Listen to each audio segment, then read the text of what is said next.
뭐 이거 하나 빌려주고 말 거야? 하게 되면 누구는 빌려줬는데 누구는 안 빌려주고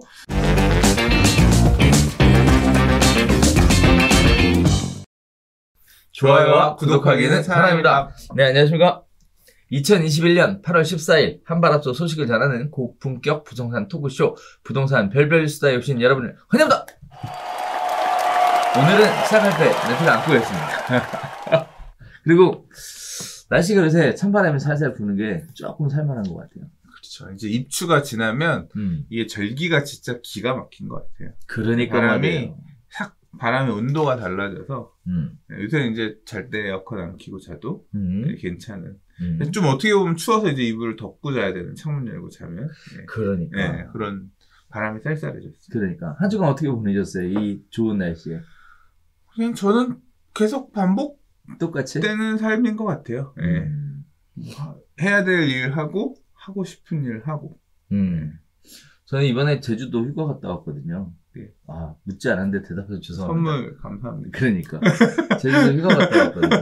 그래서 사실 안 가고 싶었으나, 네, 일단 가정의 행복도 지켜야 돼서. 아니, 무슨 소리야. 나는 너무너무 가고 싶어야 되는데. 우리 왜 살아? 아니지. 아니, 뭐, 사회적 거리두기 뭐 저쪽에서 이동하지 말고 집에서 방콕하라고. 그렇게 얘기하는데, 적극적으로 협조를 해드려야 되는데, 아니야. 못해서. 뭐 그런 걸 원할 수는 있지만, 나의 인생도 중요하잖아. 가서 가족과 아이와 그런 추억을 쌓고, 옛날에 너 아빠랑 제주도 그때 방학 때 갔었잖아. 뭐 이런 어떤 그것도 만들고, 그게 인생이지. 나는, 그래서. 네. 그런 걸 많이 해야 된다고 생각하는데. 그래서 또 가서 또 열심히 또, 그거 했잖아요. 백신 예약. 백신 예약. 하라 그래서. 이제 지금 요번에 이제 하잖아요. 그러니까. 네. 저는 이미 받아서.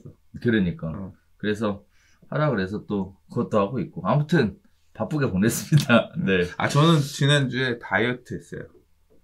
다이어트. 그래서 회춘한다는 얘기 나오는구나. 아니, 그거 아니고, 먹는 양을, 네. 이제 이게 다이어트를 시작한 거지. 시작이라기보다는 제가 해본 경험으로는 제가 너무 많이 먹는 것 같아서, 먹는 양을 줄이는, 이제 훈련을 했어요.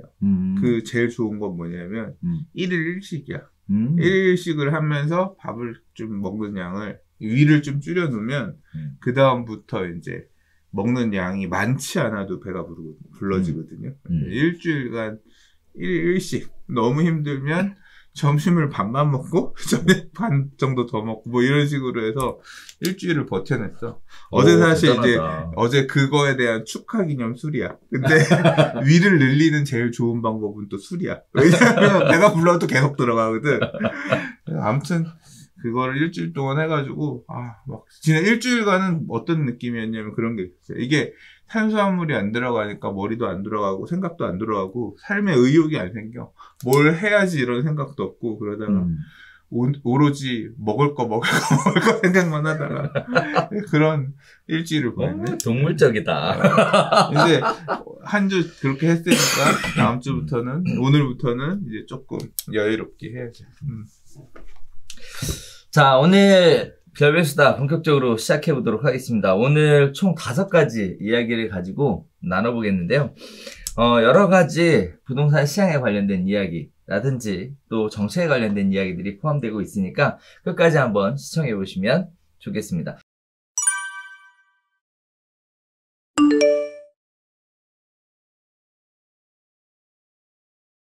자, 첫 번째 이야기부터 시작해 보도록 할게요. 자, 현금이 부족해서 집주인 또는 중개사에게 돈을 빌려서 매매했다라는 얘기입니다. 자, 부동산 규제로 대출이 막히면서 돈이 부족하니까 중개업소나 매도자에게 돈을 빌려서 부동산을 매수하는 이런 일이 발생한다고 합니다. 이율이 높지만 부족한 돈을 메울 수 있을 시간을 벌 수 있다.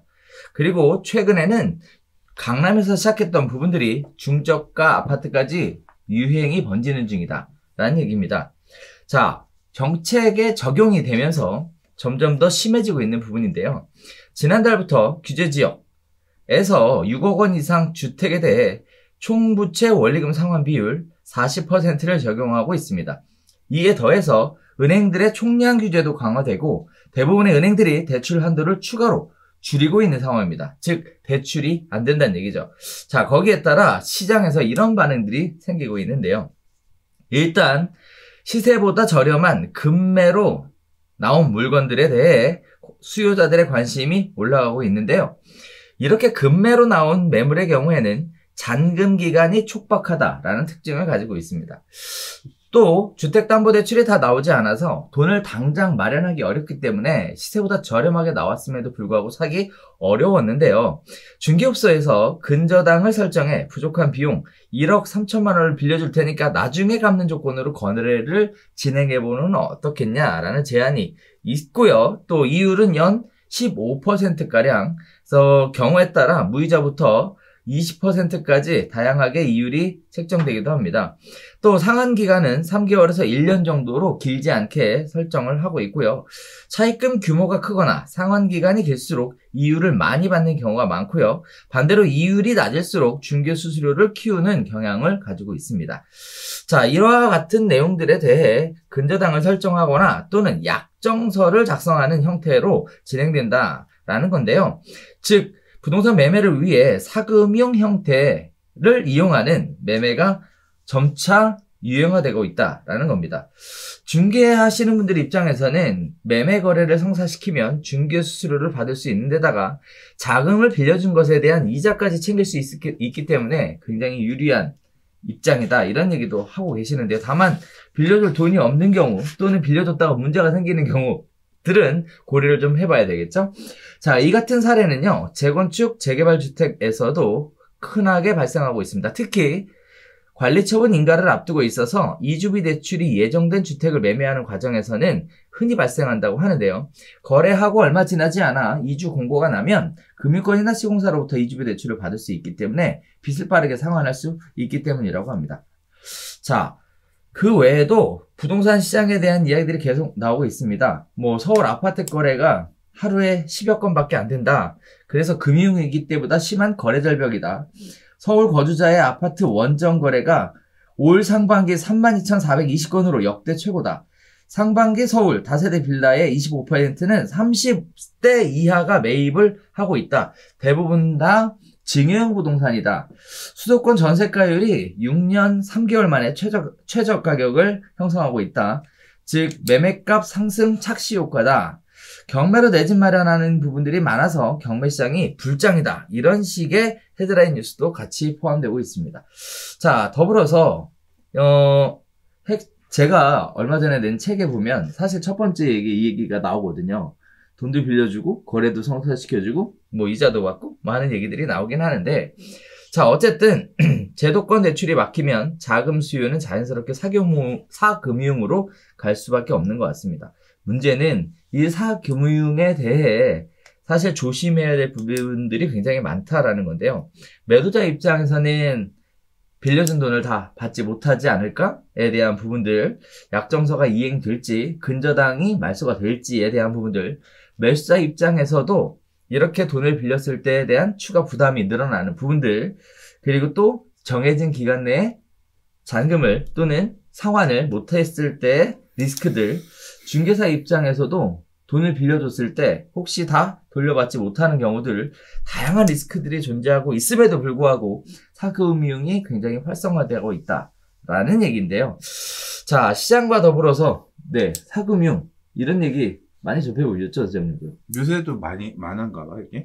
요새도 하죠. 네. 금액이 커서. 그렇죠. 금액이 크죠. 그러니까 대표님이 길게 장황하게 설명을 하셨는데, 요약하자면 금매가 나왔는데 누님한테 사장님 금매 나왔어요 기다리시던데 전화했더니 근데 그 잔금 날짜까지 맞출 만한 자금이 융통이 안 되는데요. 그때까지는. 그러면 빌려줄게. 그러면 빌려주는 대신에 당연히 잔금 치를 때 내가 빌려서 잔금 친 돈만큼은 후순위로 근저당 걸어야지. 그리고 그거 언제까지 제가 그 돈은 돌아오니까 그 금매 그렇게 해서 제가 그때까지 갚아드릴게요. 그래, 그러면 계약해. 이제 이걸 해주는 거지. 소위 말해서 자금 부분이 지금 많이 대출이라든가 끌어올 수 있는 자금들이 다양한 다방면으로 융통이 묶여 있다 보니까 사금융의 필요성이 있는데 어디 뭐 명동 하체시장에서 돈을 끌어 쓰는 이런 게 아니라 부동산 거래해주는 사장님한테 빌리고 이 사장님이야말로 잘 알지. 이 아파트가 이 정도 시세고 이 가격 정도를 빌려주더라도 돈 떼일 염려가 없다. 자신감이 있으니까 빌려주겠다는 소리를 하는 거지. 그렇죠. 예, 그리고 혹시라도 모를 매수자가 나 돈 들어가는데 나 언제까지는 갚을게요 얘기를 했는데 못 지킬 수도 있으니까 못 지키는 거에 대비해서 후순위로 근저당 딱 걸고 그래서 돈 그렇죠. 빌려주고 거래도 해서 빌려주는 기간 동안은 고율의 이자를 받고 그렇죠. 그다음에 매매도 진행하니까 중개 수수료도 양쪽에서 또는 뭐 한쪽에서 취할 수 있고 이런 장점이 있으니까 이걸 쓰는 건데 사실 저는 별로 못 봤어요. 이런 사례들을. 왜 못 봤냐면 이렇게 리스크를 끌어안으면서 하는 사례들이 이게 돈이 말이 뭐 3, 4천만 원 저렴 시세 이게 빌려줘야 되는 금액이 보통은 크단 말이에요. 그렇죠. 예, 부동산 거래 가격이 크기 때문에 뭐 1, 2천만 원 빌려는 수준이 아니라 보통은 좀 목돈을 빌려줘야 되는 건데 그만큼 자금력이 되는 부동산 사장님들이 흔치가 않아. 뭐 이거 하나 빌려주고 말 거야?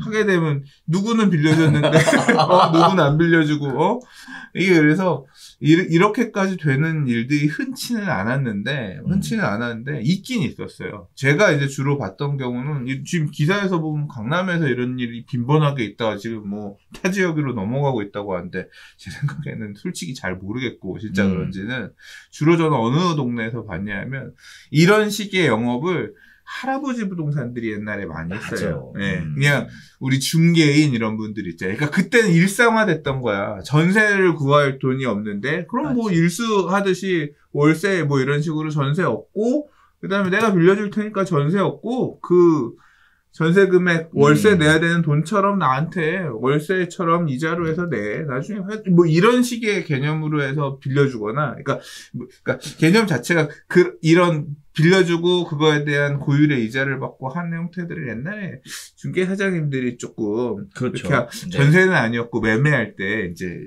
전세는 왜냐하면 보증금을 확보할 방법이 없기 때문에 전세에서 그렇게 쓰지는 않았고 그런 식으로 하는 걸로 보통 이제 오래된 부동산 중개업 사장님들이 주로 활용을 하는 정도에서만 봤었지 못 봤는데 지금 같은 경우에는 지금 예세상 이 말씀하신 사례로 놓고 볼 때는 충분히 그럴 수도 있겠다 생각은 들어요. 왜냐하면 뭐 금매가 나왔는데 잔금 못 치르고 그러면 부동산 사장님이 돈을 빌려주고 거래가 성사되면 양쪽으로 받을 수가 있으니까 중개 수수료도 그렇고 이자도 지금 보면 이율이 연 15%. 그렇죠. 그러니까 이거 엄청 일반적인 금리보다 훨씬 높게 그렇죠. 빌려 쓰는 거잖아요. 그러면 부동산 사장님은 이 돈이 있어서 빌려줄까? 이 생각을 저는 하게 되는데 제 생각에는 만약에 이 정도라고 하면 그러니까 기사에서 나온 내용이 사실이라고 하면 이미 활성화되어 있는 것 같아요. 뭐가? 전대 사업 자체. 그러니까 이 돈을 빌려주고 하는 비즈니스가 전대가 말고 말이 자꾸 헛나와. 그러니까 애초에 업자들을 끼고 이런 작업을 하고 있을 수도 있겠다는 생각이 들어요. 부동산 사장님이. 그러니까 부동산 사장님은 금리 마진을 먹는 거지. 그냥 어떤 사채시장이라고 하는 게 말 그대로 동네에 현금 많은 분들 이런 분들한테 이거 어차피 확실하게 이거는 반환은 가능한 거니까 1억 빌려주세요. 3억 빌려주세요. 연리 제가 8% 챙겨드릴게요. 해가지고 이런 건이 있으면 15% 요구하고서 중간에 금리 마진 7, 8%를 먹는 거지. 그렇죠. 이런 식으로 지금 운용되고 있을 가능성은 좀 있습니다. 부동산에서도. 그러면 그런 게 사실일 수 있지. 그렇죠. 근데 리스크가 있냐? 리스크가 있나? 리스크가 많죠. 많아요? 네. 사실, 뭐, 소장님 얘기하셨던 내용이 맞아요. 근데, 그거 있을 것이다 라는 추측이 아니라, 실제, 발생을 하고 있습니다. 과거. 중개사고로 연결될 가능성이 아니요. 이런 돈을 빌려주는 케이스가. 이게 왜 그랬냐면, 과거에 할아버지 부동산이, 그 매매 자금을 빌려주는 일보다, 사실 할아버지 부동산들이 했던 거는 전세 자금을 많이 빌려줬어요. 그래요? 진짜로? 왜 그랬냐면은 전세 자금 대출이 없었거든. 그렇지. 그러니까 돈을 마련할 방법이 없어서 부동산에서 그 자금을 융통한 일이 많았어요. 근데 그거 뭘로 그 사람은 전세금을 돌려받을? 계약서에 임대보증금 반환에 대한 부분을 특정을 하죠. 임대인한테. 난 그래도 그거는 겁이 나서 못할 것 같습니다. 아니야. 그렇게들 많이 했어. 그렇게 했고, 그 다음에 이제 그 이후에는 무슨 일이 생겼냐면, 잔금을 쳐야 되는데, 여기 기사에서는 금매를 이렇게 했다 하는데, 잔금을 쳐야 되는데 잔금이 갑자기 안 맞을 때가. 그렇지. 이제 있죠. 그런 경우는 맞아요. 많이 있지. 맞아요. 그러다 보니까 잔금 부족할 때 이제 중개업소에서 돈을 빌려주는 경우들도 있습니다. 그러니까 보통 이제 그런 거는 근데 경험적으로 보면 잔금 때 갑자기 빵꾸가 나서 한시적으로 메꾸는 거라 이 기사에서 얘기하는 것처럼 뭐 3개월, 1년을 맞아. 놓고 하는 근저당 걸고 그런 건 아니고 그러면 채용증 쓰고 얼마 안에 그렇게 뭐 해요. 뭐 요 정도 융통해주고 뭐 그런 사례들은 있었지만 지금 뭐 기사에서 얘기를 보면 아예 하나의 비즈니스가 된 것처럼 그렇죠. 중개 꿀팁이 된 것처럼 막 이렇게 설명이 되어 있어가지고 아 이렇게 지금 빈번하게도 이런 일이 있나 사실 약간 의문스럽긴 해요. 그거는. 그래서 이제 현장에서 보면 이런 식의 잔금이 부족한 사태들이 발생을 하는데 사실 이번 텀에 제일 많이 발생됐던 게 대출이 안 돼서 잔금 부족 사태가 많이 발생을 했어요. 그러다 보니까 이제 이것도 하다 보면 중개업소 현장에서는 공동중개한 경우에 좀 더 유리한 거예요. 왜냐면 양쪽 부동산에서 돈들을 마련해가지고 빌려주는 거니까. 근데 이제 양타를 치면 이제 어려운 거죠. 진짜. 그렇죠. 감당해야 돼. 여차하면 계약금을 날릴 수 있는 사건이잖아요. 이런 부분들 때문에 중개업소가 사실은 뭐 중개보수를 많이 받으려고 개입했다라기보다 어쩔 수 없이 이 계약이 마무리가 큰 탈 없이 마무리가 될 수 있게끔 개입했던 부분들이 훨씬 더 매매 쪽에서는 많았습니다. 자, 그리고 또 매도자 입장에서는 또 전세권을 설정을 해주거나 또는 근저당을 설정을 해서 채권을 보전하는 쪽이 많았는데 사실 이것도 실무로 들어가면서 굳이 그렇게 하면 비용을 누가 납부를 할 거냐? 그 다음에 주말에 해야 되는데 뭐 그건 어떻게 할 거냐에 대한 부분들이 굉장히 많아서 약정서 작성하는 경우들도 네 많이 있었어요.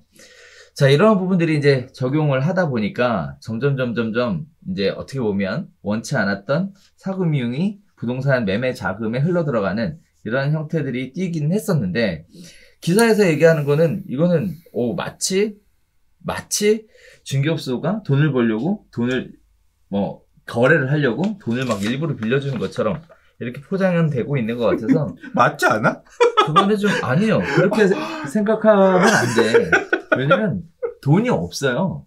중개업소 그래 없어. 중개업소 사장님들이 보통 이걸 할 만큼 융통자금을 가지 않은 경우가 대부분이야. 맞아. 근데 이렇게 지금 되고 있다면 제가 얘기한 것처럼 분명히 그런 업체들, 그러니까 그런 돈을 빌려줄 수 있는 쩐주를 끼고, 그렇지. 이제 이런 식으로 하는 걸 거고, 이게 막 이렇게 기사화될 정도로 많은 수준인지는 잘 모르겠어. 맞아. 잘 모르겠으나, 만약에 그게 사실이라고 하면, 제 생각에는 이게 리스크가 그렇게 있나? 매도자 입장에서는 금매로라도 빨리 파니까 해피한 거고, 내가 원하는 대로 파니까 그렇죠. 해피한 거고, 매수자 입장에서는 사고 싶었는데 돈이 없어서 못 사는데 그 부족한 부분을 사금융이 채워줬다.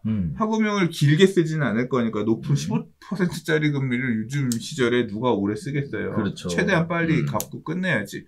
그러면 그 이자 내고 끝내면 되는 거고, 그걸 그 대출을 알선 중개한 부동산 사장님은 중간 마진을 따먹고 그 다음에 매매 중개 수수료를 받으니까 해피하고 돈을 빌려준 쩐주는 고리로 요새 돈 돌릴 데도 없는데 부동산 자금에 부동산 사장님의 어떤 인적 담보를 믿고 빌려줬다가 돌려받고 이게 그러니까 메이드만 되면 매수자가 악의를 가지고 돈을 빌렸다가 안 갚거나 막 이래서 문제가 터지거나 뭐 이런 부분만 발생하지 않으면 모두가 해피한 그런 하나의 새로운 사업 모델도 될 수 있겠다 생각이 드는데. 그러니까. 자, 그래서 실제 현장에서는 이런 일들이 과거부터 존재해 왔고요. 현재도 이런 식으로 존재하고 있다는 내용을 소개를 하고 있습니다. 당장 빌려줄 돈이 있나? 주머니 사정부터 확인을 해봐야 되는 거 아닌가? 나는 그런 돈놀이 이런 거에 대해서 비관적인 사람이에요. 왜 돈을 차라리 투자를 하지? 불가피한 경우지. 그래서 사실 저도 예전에 부동산 할 때 그래서 동네에 좀 유지들 있으시잖아요. 흔히들 얘기하는 전주 분들이 많이 계셨어요. 그치. 네, 그래서 이분들은 간단해요. 일부. 10%. 그렇죠. 일부. 월 일부? 12%. 연 12%. 연 12%. 월 일부. 이렇게 해서 아는 사람들끼리는 일부로 이렇게 많이들 했고, 모르는 사람 경우에는 2부, 3부. 이렇게. 와, 엄청. 근데 그 시절에는 금리가 지금보다 훨씬 높았으니까. 그럼요. 훨씬 높았으니까. 일부는 뭐 거저라고 사람들이 생각을 했죠.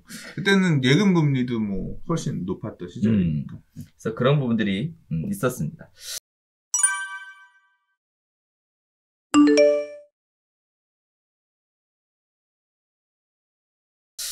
자, 두 번째 이야기 넘어가 볼까요? 자, 집값 상승에 수도권 PAR이 6.8에서 8.0배로 꽁충 뛰었다는 이야기가 있습니다. 8년을 꼬박 모아야 집을 살 수 있다는 얘기인데요. PAR은 주택가격의 중간값을 가구 연소득 중간값으로 나눈 수치를 의미합니다. 수도권 PAR이 8.0배다라는 얘기는 한 푼도 안 쓰고 8년치를 모아야 수도권 집을 산다라는 거고요. 그 가구 연소득의 중간값이라는 건 가구 소득을 1분위부터 5분위까지 5개 등급으로 나눴을 때 3분위에 속하시는 분들의 소득을 의미합니다. 수도권 PIR이 지난 2019년 6.8배에 비해 크게 늘어난 것을 의미합니다. 지금 현재 8%라는 얘기죠. 전국도 PIR이 5.5배로 2019년 5.4배에 비해서 소폭 상승해 있는 상황입니다. 자, 또 두 번째는요. 임차가구 월 소득에서 차지하는 월 임대료 비율 RIR이 크게 상승했다는 얘기인데요. 월 소득에서 월 임대료가 차지하는 비율이 16.1%에서 16.6%로 상승했다는 얘기입니다. 세분화해서 보면 수도권이 18.6%로 가장 높았다는 얘기인데요. 즉 월급 중에 18.6%는 임대료로 납부했다. 이렇게 생각하시면 되겠습니다.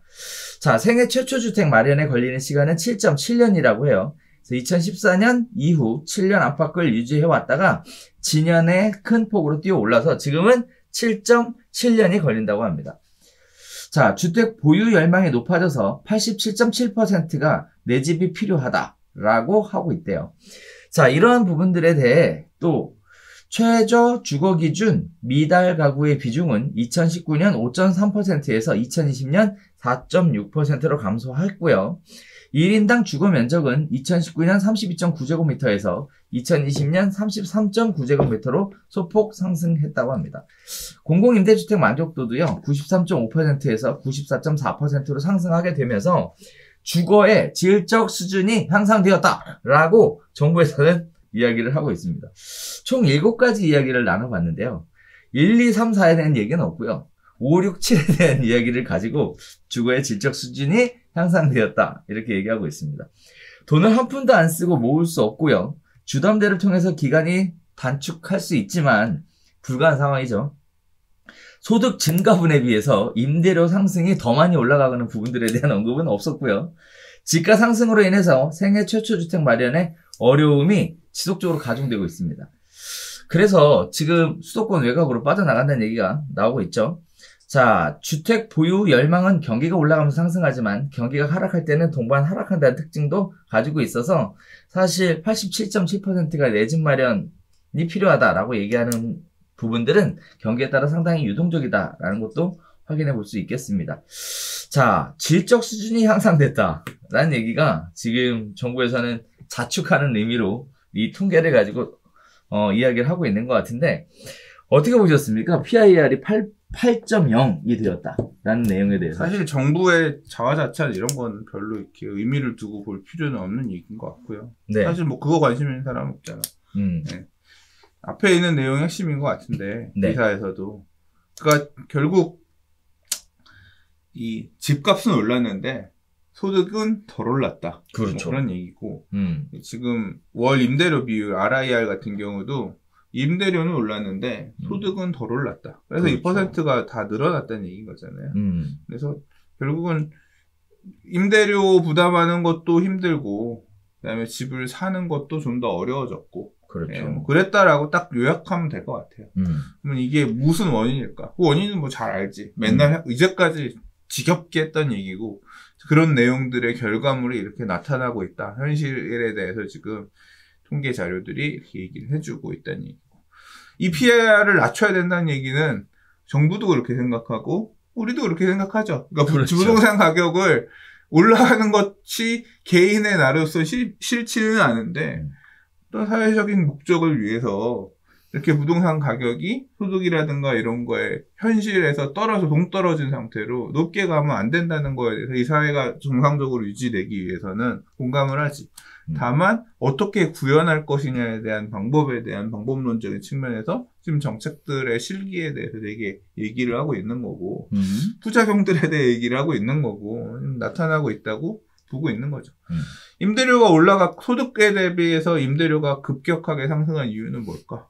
임대차 입법 왜 급격한 도입이 작년부터 올해까지는 주된 원인이었잖아요. 먼저 그렇죠. 그런 부분을 계속 얘기하는 거고 부동산 가격이 상대적으로 올라간 거, 집값이 올라가고 지금 상승장이 이제 후행장이기 때문에 이제 특히 수도권 지역들의 가격 상승률이 가파르거든요.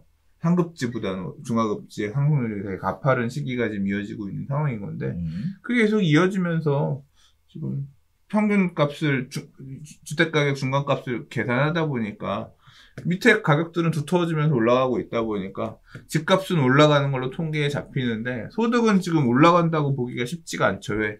코로나 때문에 망가지고 있는 자영업자들 이런 경우들이 얼마나 많은데 맞아요. 산업은 코로나 특수를 통해서 소득이 더 늘어난 좋은 업종들도 있잖아요. 그러나 힘든 업종들도 있다 보니까 소득은 정체되어 있고 또는 소폭 떨어지거나 또는 많이 못 올라가거나 이런 상황 속에서 집값의 상승폭이 더 크니까 PIR은 커지고 2021년에 수도권 부동산 가격의 어떤 현재 수도권 임대 가격의 현재가 이렇게 통계적으로 나타났다 이런 얘기인 건데 그 와중에 뭐 주택 질적 수준은 나아졌어요. 뭐 이런 말로 위안을 하고자 하는 뭐 마음은 이거라도 괜찮아졌으니까 이쁘게 봐주세요. 뭐 이런 뜻 정도로 넘기고 말아야겠죠. 네. 사실 이 PIR이라는 값은 심리적 저항선을 의미하는 수치이기도 하거든요. 근데 제가 기억하기로는 8.0이 굉장히 높은 수치인 것 같은데 예전에 최고치가 얼마였는지를 사실 찾아보려고 했다가 못 찾았어요. 근데 아마 기억에는 7.8 정도 됐었던 것 같은데 이게 지금 8.0까지 올라갔다는 얘기는 PIR 수치로 볼 때는 최고치가 아닐까라고 조심스럽게 생각이 들고 있는 상황입니다. 즉 부동산을 사는 거에 대해 굉장히 심리적으로 부담을 느끼는 선이 올라갔다라는 건데요. 사실 PIR 값이 내려가려면 소득이 올라가거나 또는 가격이 떨어지거나 둘 중에 하나가 이루어져야 하는데 소득이 올라가는 것을 기대하기가 지금 경기 상황상 쉽지 않은 부분인 것 같고요. 가격이 떨어지는 부분도 역시 경기 상황상 어려운 부분이라서 PIR 가격이 당분간 상승할 것이다 라는 예측은 계속 해볼 수 있을 것 같습니다. 자, 이렇게 되면 힘들겠죠. 내 집 마련에 대한 열망이 지금 87.7%나 되고 있는데 살 수 없다라고 해버리면 사람들의 상실감도 굉장히 커질 것 같은데 굉장히 안타까운 통계였습니다. 이런 통계를 가지고 주거의 질적 수준이 향상되었다라는 식의 답변은 좀 아니지 않나 라는 개인적인 생각을 좀 해보게 됩니다. 네. 자, 세 번째 이야기 넘어갈까요, 바로? 네. 그러니까 이렇게 내 집 마련을 하고 싶어하는 시장에 니즈가 있는데 임대주택을 많이 지어서 너는 계속 임대 살아라. 임대주택 만족한대잖아요. 그렇게 가야 되는 방향이다. 뭐 이런 식으로 머리 개조를 하려고 하고 있으니 환장하겠네 진짜. 내가 옳고 임대 아파트에 만족하며 사는 국민이 되세요. 그게 우리가 가야 될 길입니다.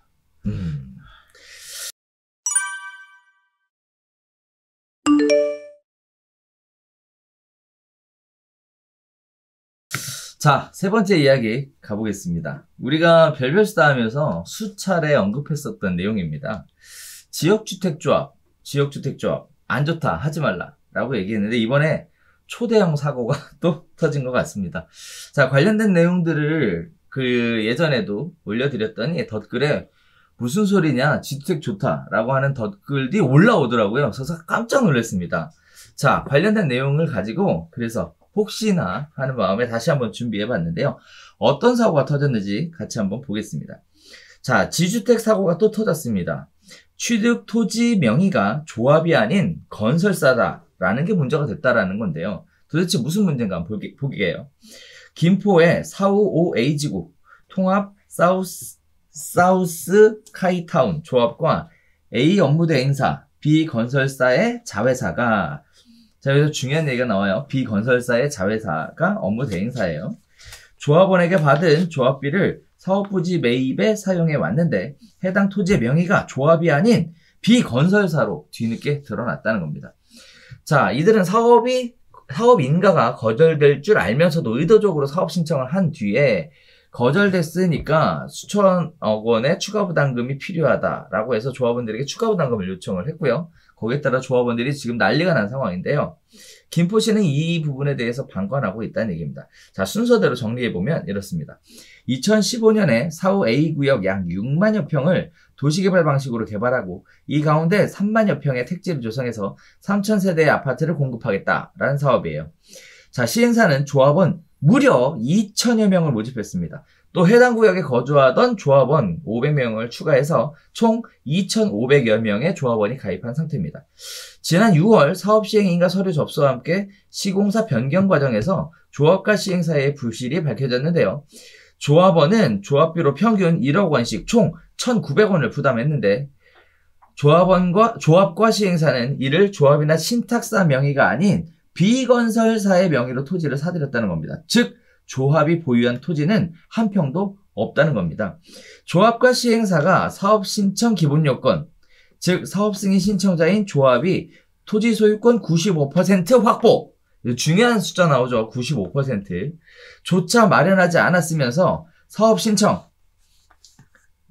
했다라는 건데, 이러한 부분들은 결국 추가 부담을 요청하기 위한 명분을 마련하기 위함이었다라는 내용이에요. 조합과 시행사는 조합원들에게 종후자산평가, 개발 완료를 가정한 평가액을 명목으로 6천억 원을 초과로 요구를 해서 평당 1,900만 원을 내라 이렇게 얘기하고요. 토지값 인상을 이유로 평당 359만 원의 추가 분담금을 또 내라 이렇게 얘기를 하고 있는 상황입니다. 그러나 조합원 가입계약서에 보면 추가 부담금은 없다라고 명시가 되어 있어서 조합원들은 더 이상의 추가 부담금을 낼 수 없다 이렇게 주장하고 있는데요. 도대체 토지의 소유권이 시공사에 가 있는 동안 왜 이런 식의 일들을 추진해 왔는지 조합의 입장을 들어보면, 건설사 역시 해당 사업의 업무 대행사로 조합 명의로는 대출이 진행되지 않다 보니 사업의 속도를 내기 위해 비건설사 명의로 토지 소유권을 확보했다라고 해명했다는 겁니다.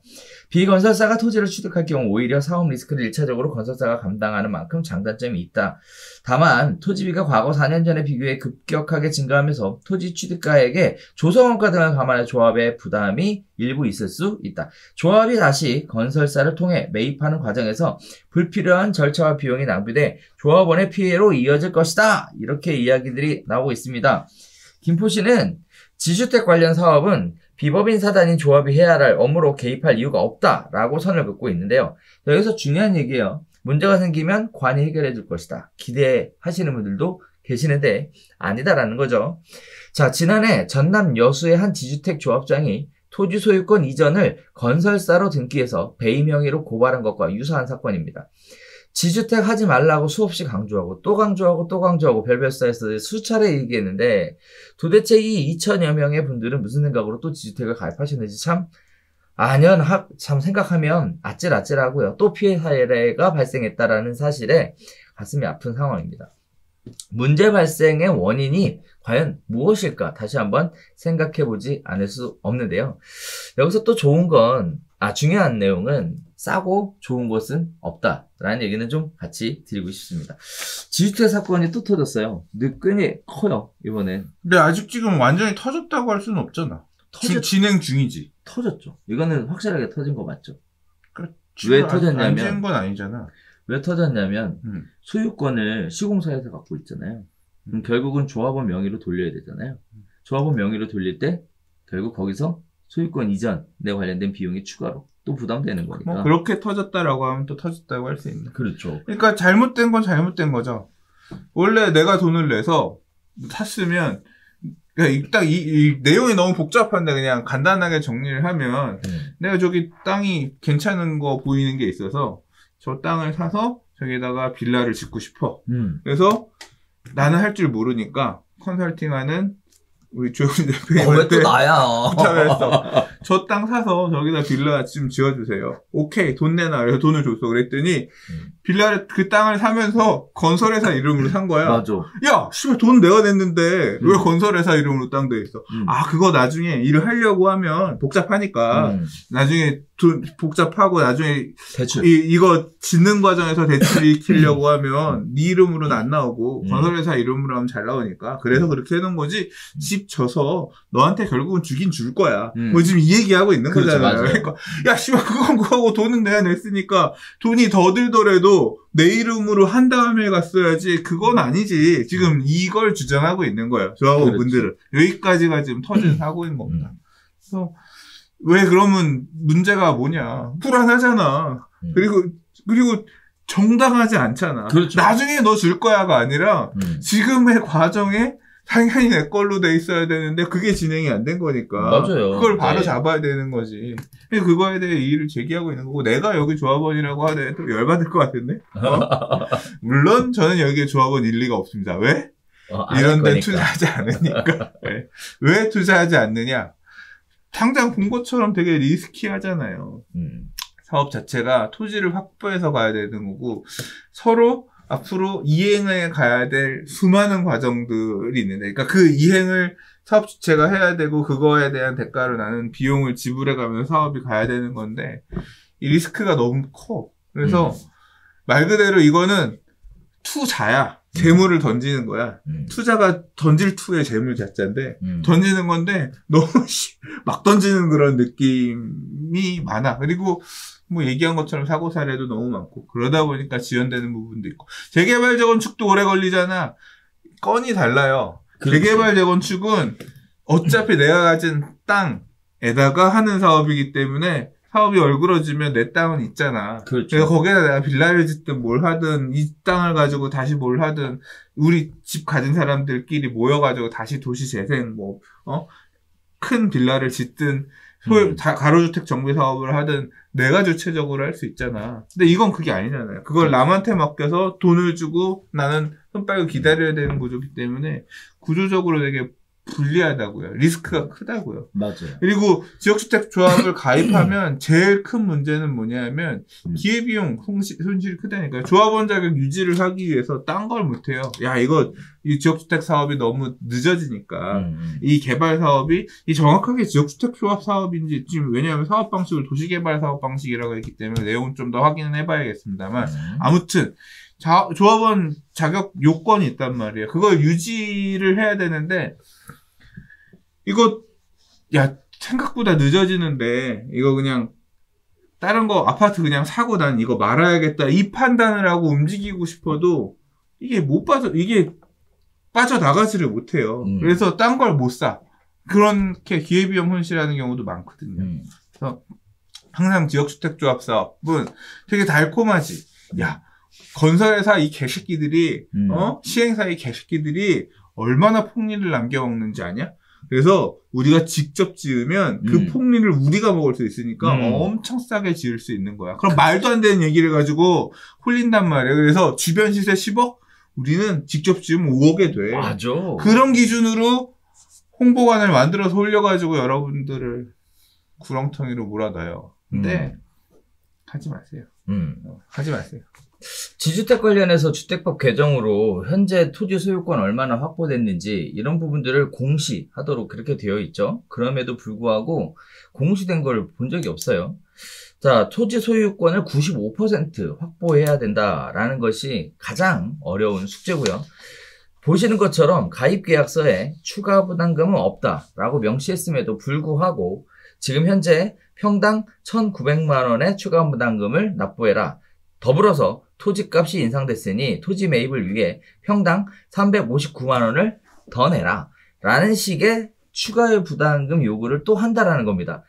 결국은 다 따지고 보면 오히려 기성 아파트를 구입했을 때보다 더 비싼 가격으로도 살 수 있을 가능성이 열려 있다라는 거 확인해 보셔야 되는 부분들이에요.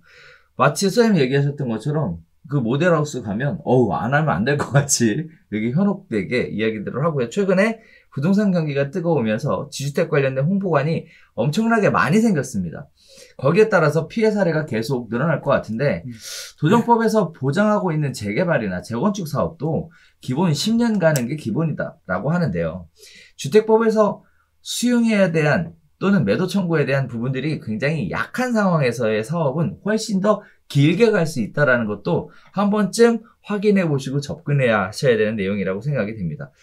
문제는 싸고 좋은 건 없는 것 같아요. 네. 그래서 관심을 좀. 네. 이게 지금 여기 보면 이런 거 너무 믿지 마세요. 추가 부담금 없다고 조합원 가입할 때 계약서에 명시되어 있다. 이게 말이 안 돼요. 말이 안 되는 게 뭐냐면 이 조합원이 된다는 거는 사업 시행 주체가 내가 된다는 얘기예요. 그래서 땅을 사는데 비싸게 사고 그 업무를 결국 하고 있는 건데 땅을 못 사면 사업이 아예 안 되는 거야.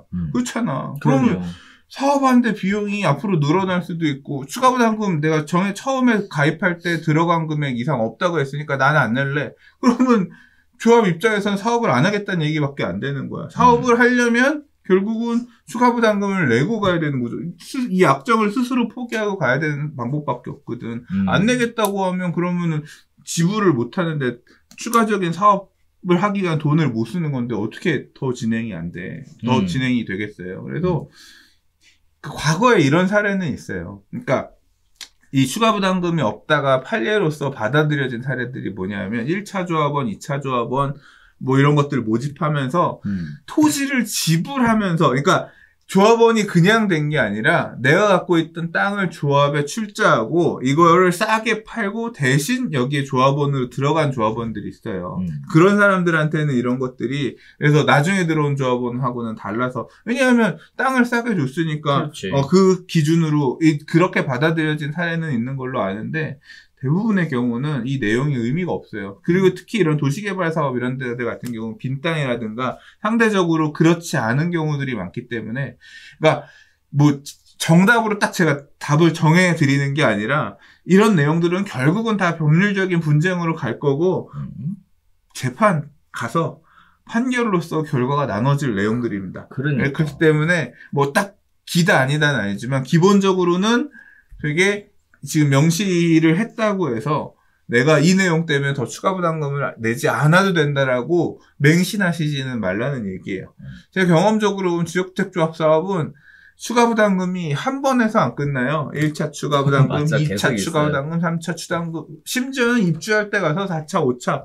그래서 우리가 좀 처음에 걷었던 돈은 요만큼인데, 그러니까 처음에 조합원 분양가가 3억 5천이다 하면 3억 5천을 나눠서 내면 끝날 것 같았는데, 그거 갖다 중간에 못 얻어 들어갔으니까 더 내 해가지고 입주할 때 가면, 야, 입주할 때 정산해보니까 이만큼 더 필요했다.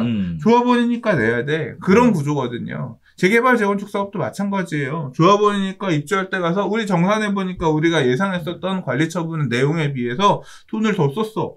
우리가 관리처분할 때 예상했었던 일반 분양가보다 분양가가 낮아졌어. 그래서 그 손실분만큼을 돈을 더 내야 돼. 이런 식으로 계속 재정산을 합니다. 재개발, 재건축도 사업이라는 게 그런 거예요. 그래서 이런 추가 부담금 없다라는 거는 기본적으로 이런 민간이 하는 시행 사업에서 없을 수가 없어요. 있을 수도 있고 사업이 너무 잘 되면 진짜 없을 수도 있긴 하지만 조약주택조합 사업은 보통 무리하게 이 토지 확보가 안 되어 있는 상태에서 가는 사업이기 때문에 불리합니다.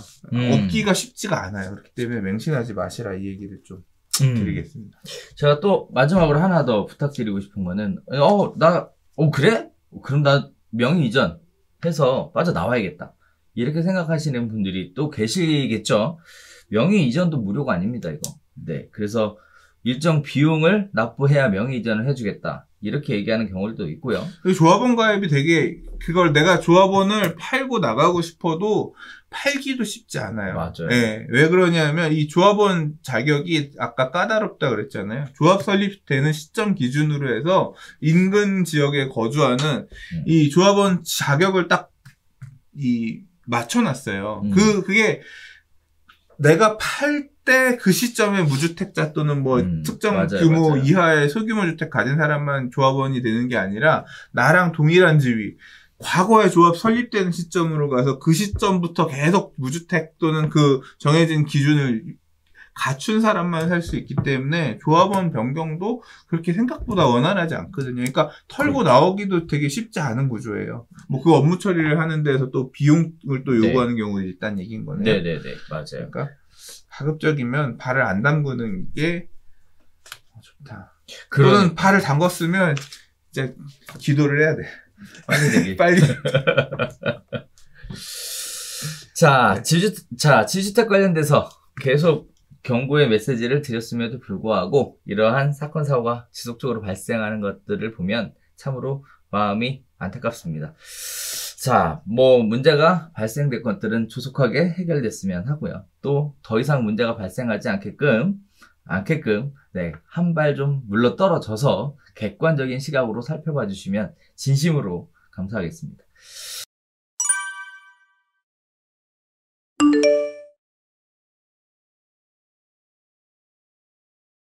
자, 네 번째 이야기입니다. 공공재개발 퇴짜 맞은 창신동, 가리봉동이 공공기획으로 돌아섰다라는 얘기입니다. 공공기획, 또 새로운 단어가 네, 나왔는데요. 보겠습니다.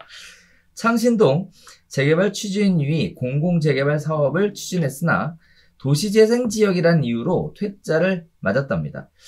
그래서 창신동하고 가리봉동 일대의 주민들이 서울시에 공공기획 재개발을 준비 중이라고 하는데요.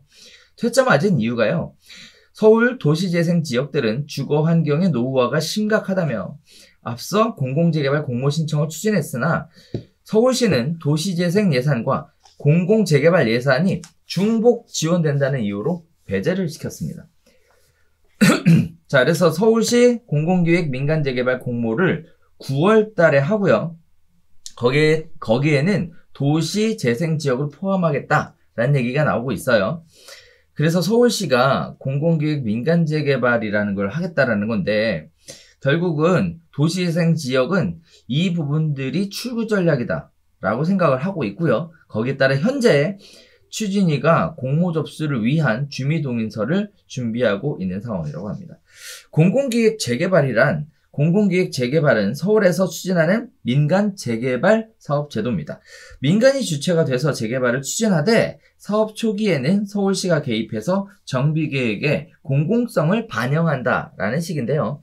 초반 인허가 과정이 빠르게 진행돼서 통상 정비구역 지정까지 5년 정도 소요되는 것을 2년으로 단축할 수 있는 장점이 있다고 해요. 서울시는 공공기획 민간 재개발 공모를 당초 계획인 10월에서 9월로 한 달 앞당긴다라고 하고요.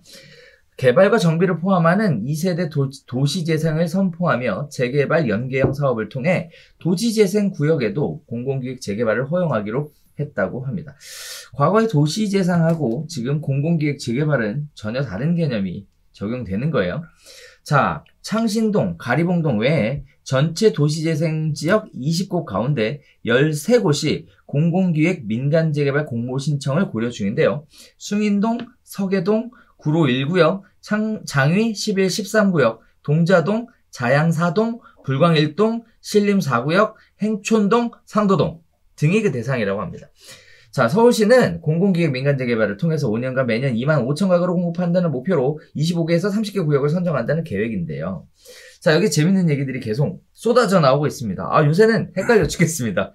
공공재개발하고 공공기획재개발은 또 뭐가 다른 건지.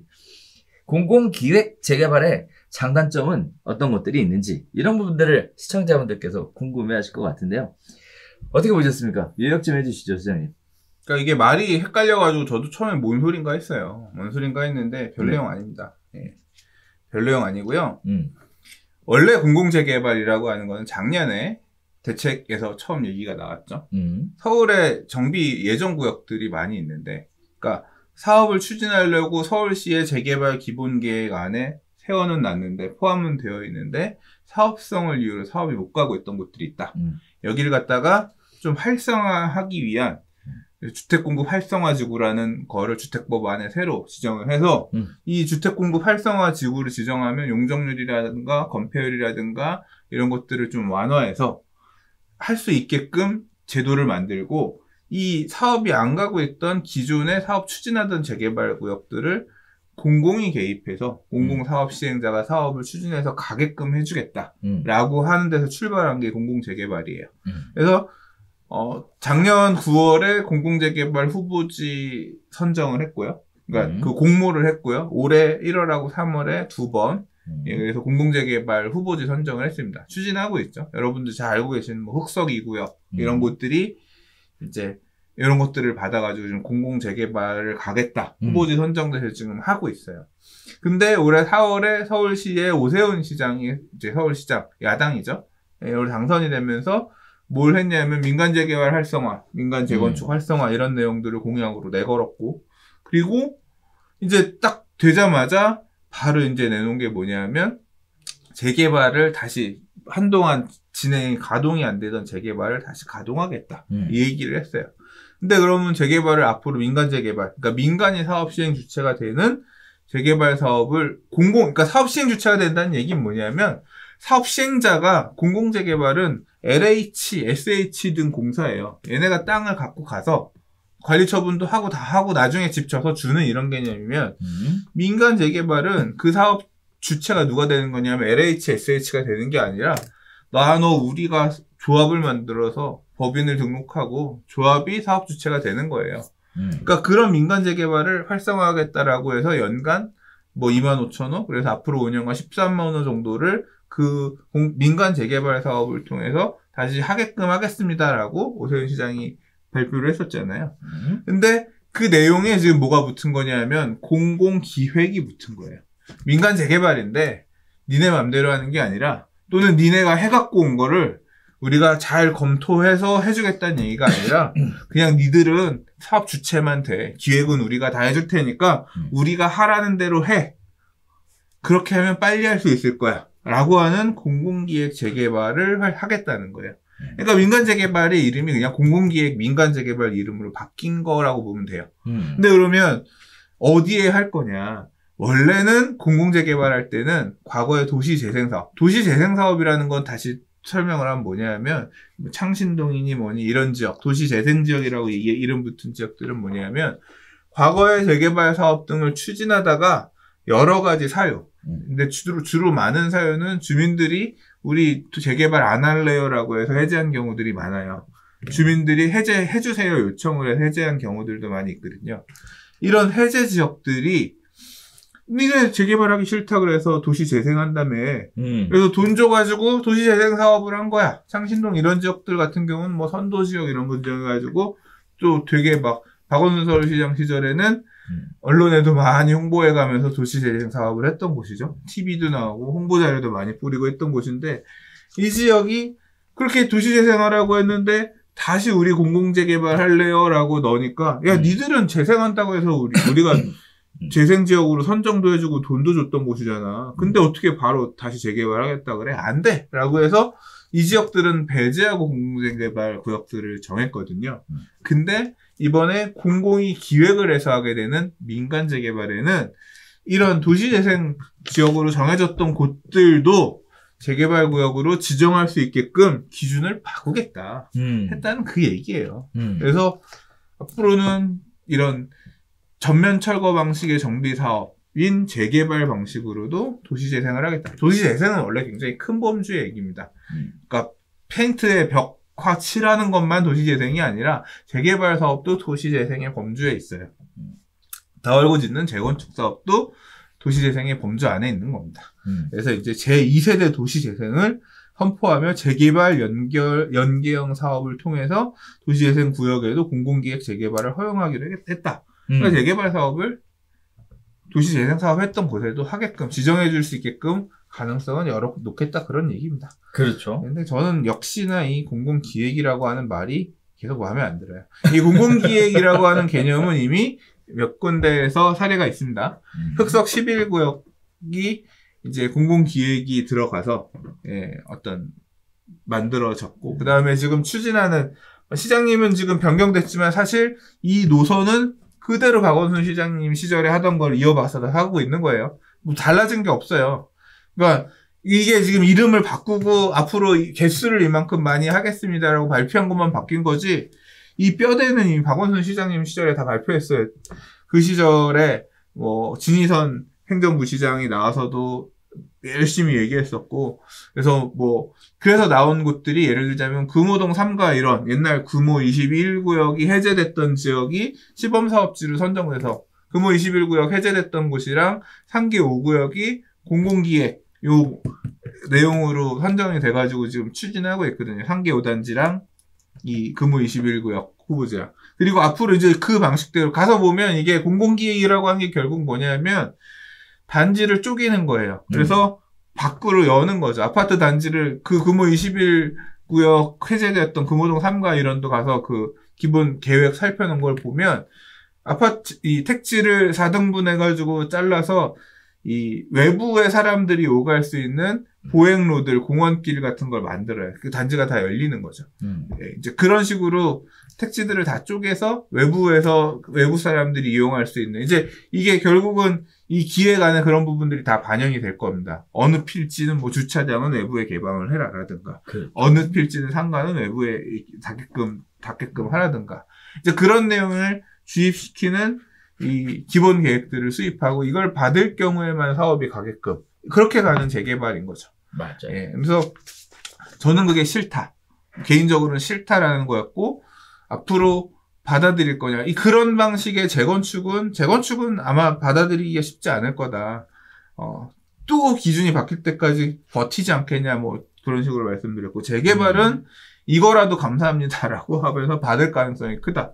왜냐하면 이걸 안 하면 그냥 슬러가 되는 건데, 그러니까. 또는 그냥 알아서 빌라 짓고 사는 건데, 그렇게 쪼개서 짓더라도 하는 게 나으니까. 그래서 아마 공공기획 재개발은 그냥 민간이 100% 하든 말든, 그거 상관없이 공공기획 재개발이라도 주시면 감사하면서 동아줄 잡고 가려고 그렇죠. 다들 열심히 갈 건데, 이렇게 도시재생, 사업이 갔던 도시재생 구역에도 이게 간다고 하면 얼른 받아서 가는 게 좋겠다. 그리고 여기 지금 사실 이름 이렇게 나온 숭인동, 서계동, 구로일구역, 장이11, 13, 동자동, 자양동 막 나오는데, 와, 이제 또 이거 바라보고 또 엄청들 들어갈 것 같아요. 투자들. 사람들 막 또 이제 희망회로 돌리면서, 갖고 계신 분들은 이제 염원을 가지고 기도를 하면서 또 넣을 거고, 또 이제 추진하고 있는 곳들은 또 투자하려고 하는 사람들도 또 엄청 갈 거예요. 왜냐하면 공공기획 민간 재개발은 아마 후보지로 지정되면 그때부터 토지거래 허가를 묻거나 이런 거는 가능할 것 같은데, 그러니까 거래를 제한하는 투기 제한 제도들은 넣을 것 같긴 한데, 우리 공공재개발 착각하고 있는 도심공공주택 복합사업, 다음에서 언급하겠지만, 이게 이름은 비슷한데 사업 방식이 전혀 다른 애들이 있거든요. 사면 무조건 청산되는 애들이 맞아. 있어요. 이제 그거랑 다르기 때문에 이건 사도 청산은 안 되거든요. 지금 시점에서. 맞아요. 이제 나중에 살려고 하면 매수 제한이 걸리는 경우는 있죠. 너 볼 때 토지거래 허가 받을 수 있는 자격 되냐? 그거에만 해당되는 거거든요. 그래서 아마 또 이 내용에 따라서 서울의 빌라 거래량이 뭐 얼마 늘었네. 그 얘기가 다음 주에 이제 그런 내용에 연계될 가능성이 좀 있다. 네, 그걸 보시면 될 것 같아요. 네. 자, 도시재생이 과거에 생각했었던 도시재생 개념이 아니라 2세대 도시재생이라는 개념을 통해서 재개발 사업도 도시재생의 하나의 축으로 연계하겠다라는 것이 사업의 가장 큰 포인트인 것 같습니다. 또 민간이 개발한다라는 얘기도 포인트인 것 같고요. 기획은 우리 소장님 얘기하셨던 것처럼 서울시에서 하겠다는 건데, 말씀하셨던 것처럼 그닥 기대했던 기획은 아닐 것이다 라는 얘기. 자, 그리고 또 제가 이 기사를 픽하면서 지역을 이렇게 쭉 꼽아놨는데, 꼽아놓은 지역들 잘 보시다가 나중에 이 지역에 가격 올랐다라는 얘기 나오시면 우리 잘못이 아니라는 거. 네. 이렇게 추진되고 있다라는 거 한번 참고해 보시면 좋겠습니다. 저도 궁금합니다. 지금 안 그래도 빌라 거래량 엄청나게 올라가고 있다. 요새 빌라는 증여용 부동산으로 아주 각광받는 상품이다. 이런 얘기들이 나오는데, 이런 지역들도 가보면 또 난리가 나지 않을까 싶습니다.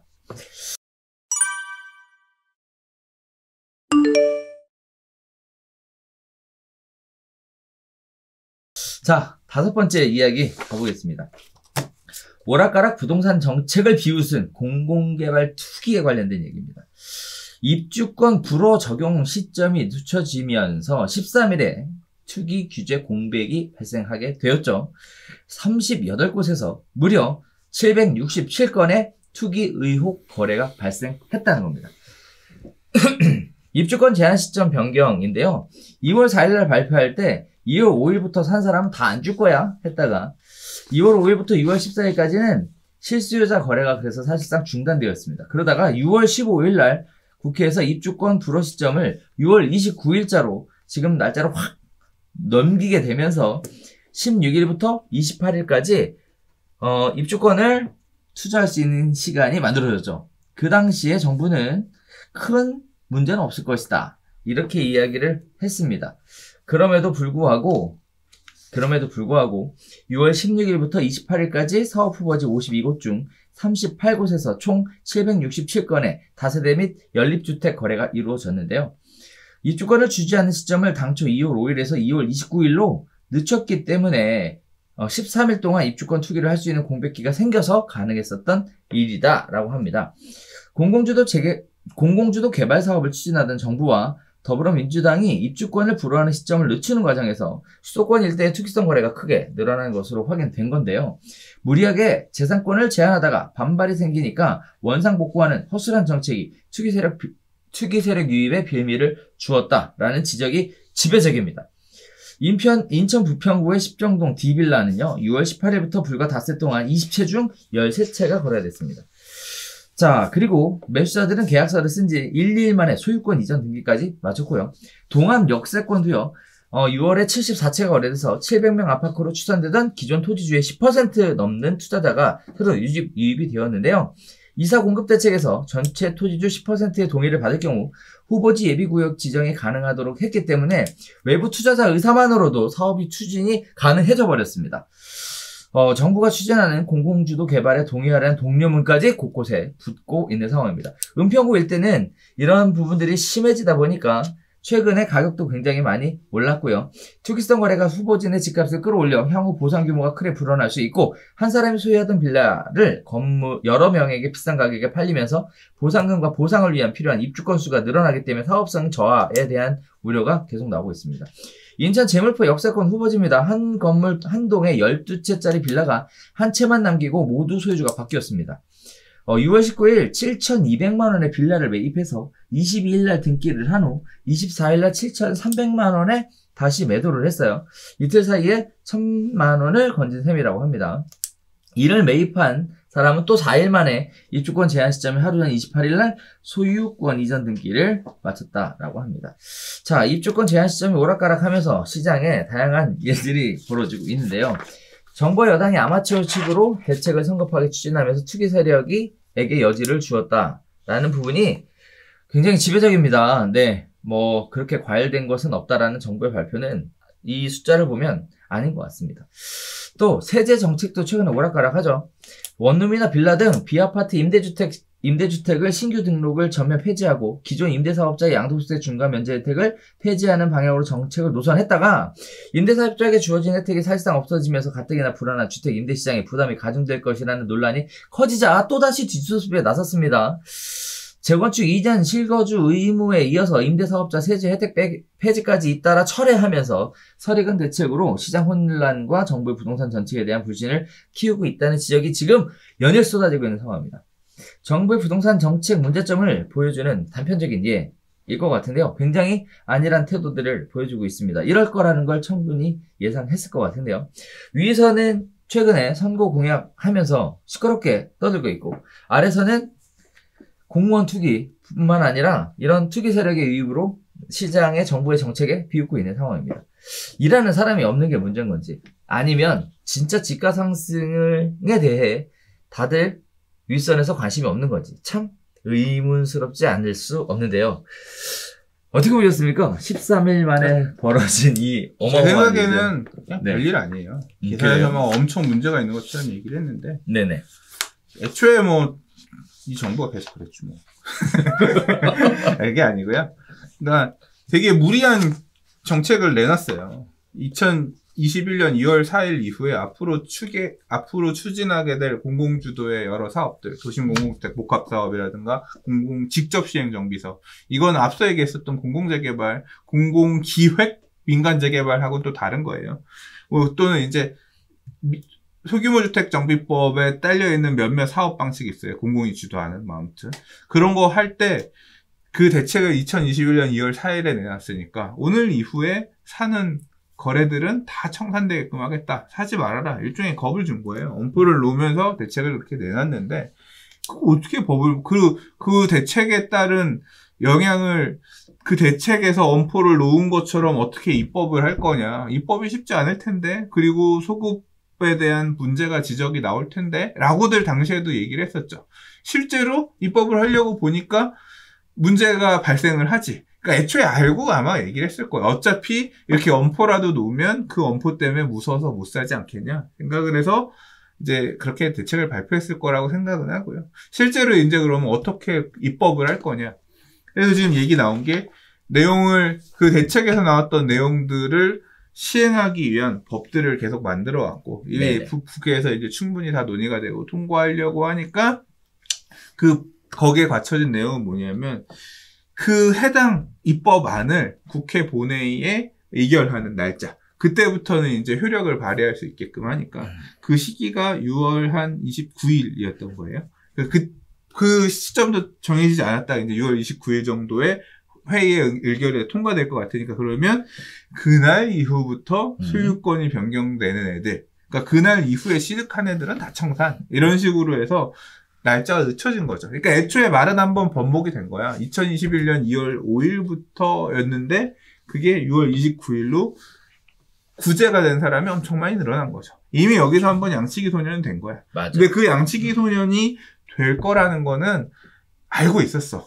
왜냐하면 이걸 갖다가 2월 5일까지도 다, 그러니까 그 과거로 소급해서 다 청산시킬 거야라고 법을 만들었으면 그 내용 가지고 헌법소원 가서 싸워가지고 보면 구제가 되는 사례들이 나왔을 거니까 괜히 그런 자기네들이 봐도 문제가 될 것 같으니까 되받고해서 법을 그렇게 만든 거죠. 이거부터는 유효하다라고 본 거지.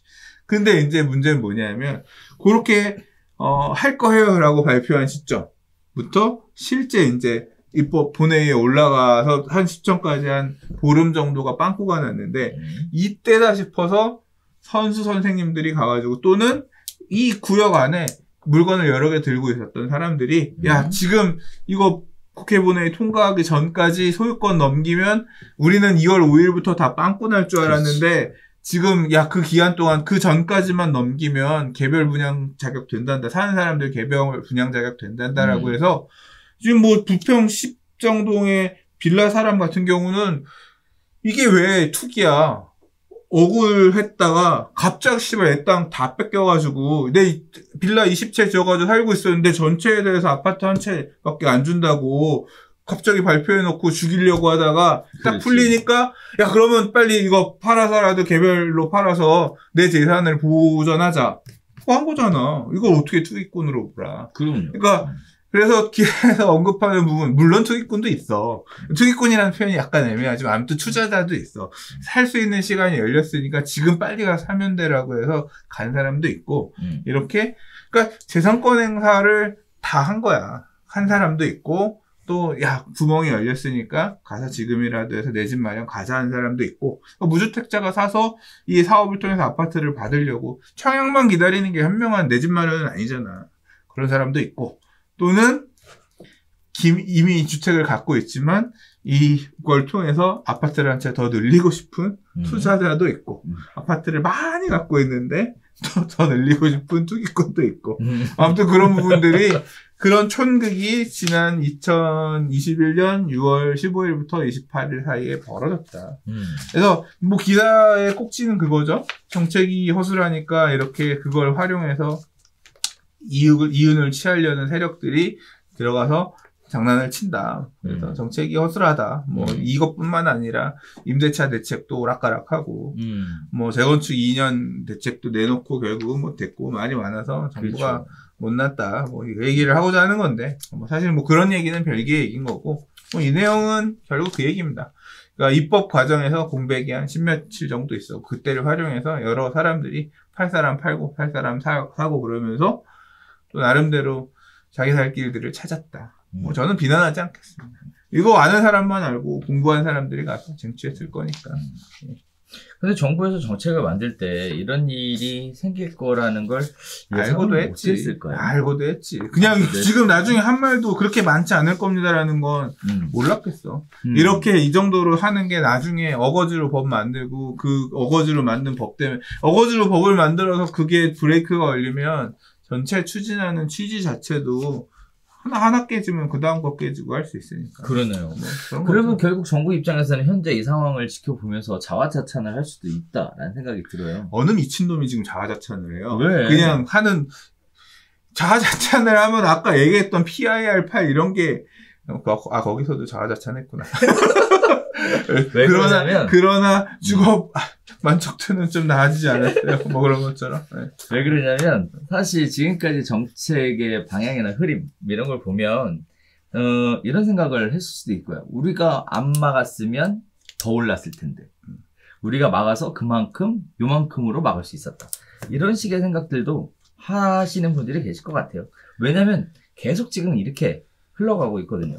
안타까운 건 뭐냐면 현 소유자가 소유권 행사의 제한을 받아서 사실은 더 좋은 기회에 더 좋은 가격에 팔 수 있는 기회가 있었을 수도 있었을 텐데 이런 부분들을 최대한 누리지 못하는 계기가 상대적으로는 좀 더 안타까웠지 않았었나.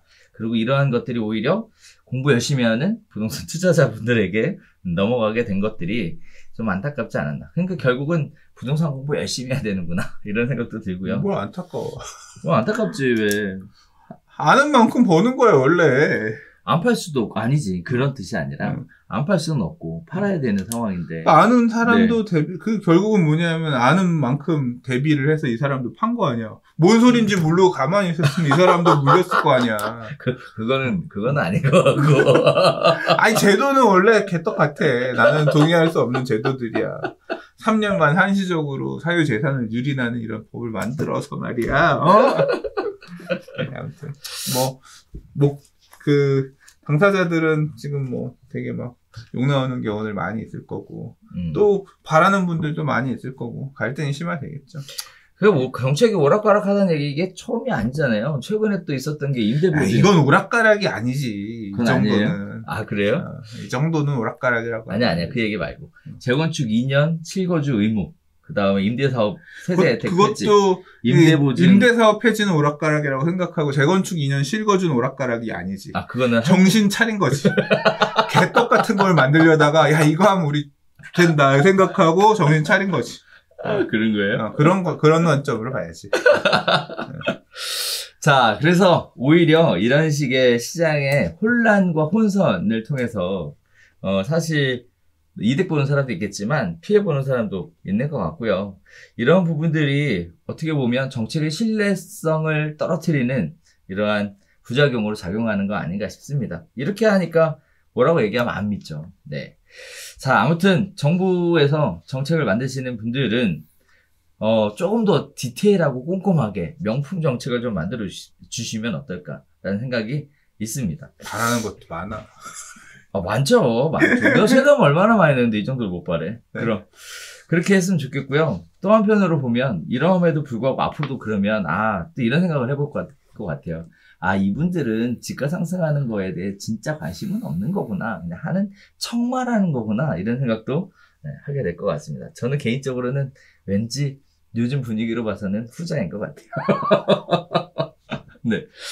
자, 지금 5가지 이야기 쭉 나눠봤는데요. 네. 부동산에 관련된 이슈들이 사실 요새는 어떤 특정 후보들의 공약과 관련된 얘기들이 많이 나오고 있는데 다 뺐습니다.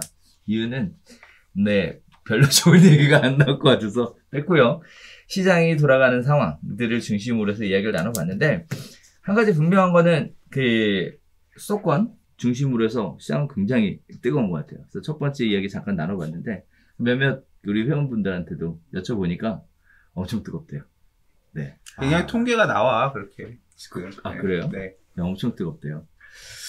자, 그래서 아무튼 시장 자체는 지금 다시 또 활활 타오르고 있습니다. 원래 전통적으로 지금이 뜨거운 시기는 아니잖아요, 그죠? 이제 아니죠. 휴가철 끝나는 시기이기 때문에 지금부터 달아 올라가죠. 가을 시장으로 가니까. 지금 부동산 서리 카페 트래픽도 올라가고 있습니다. 아, 그래요? 네, 늘어나고 있습니다. 일간 트래픽 늘어나고 있고 주간 트래픽도 이렇게 반등하는 모습을 보이고 있습니다. 그렇구나.